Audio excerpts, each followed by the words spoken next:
Guys, সকাল সকাল ছাদে চলে আসছি।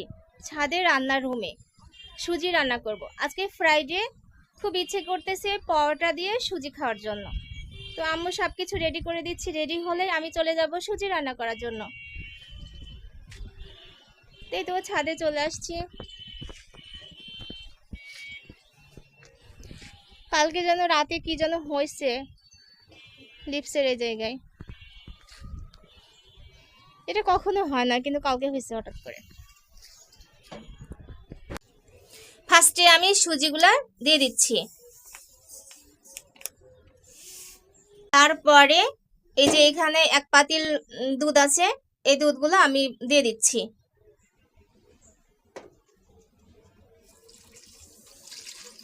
সবগুলা দিয়ে দিলাম।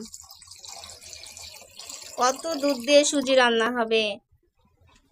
এই যে এখানে আম্মু সুন্দর করে নারকেল কুড়ায় রাখছে, নারকেলগুলো আমি এখন দিয়ে দিচ্ছি।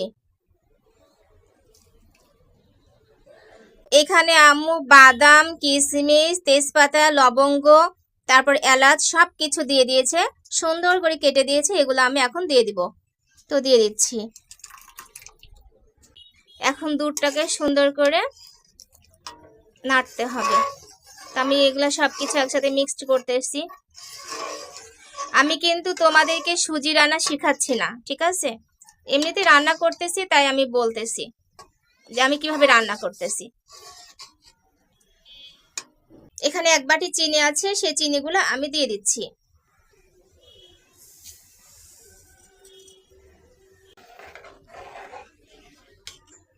আমি কি রান্না করছি এখানে? আমি এখানে সুজি রান্না করতেছি।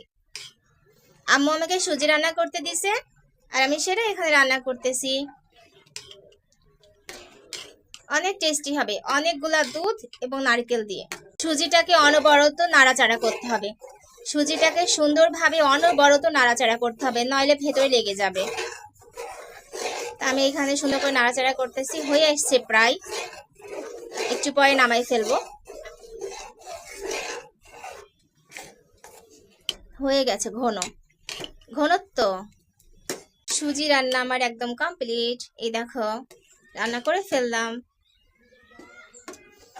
বেশি ঘন করলে শক্ত হয়ে যাবে, তাই আমি একটু নরম করে রাখলাম। দেখো কি সুন্দর হয়েছে। সুজি রান্না করে নিয়ে চলে আসলাম। এই দেখো এক বাটি সুজি।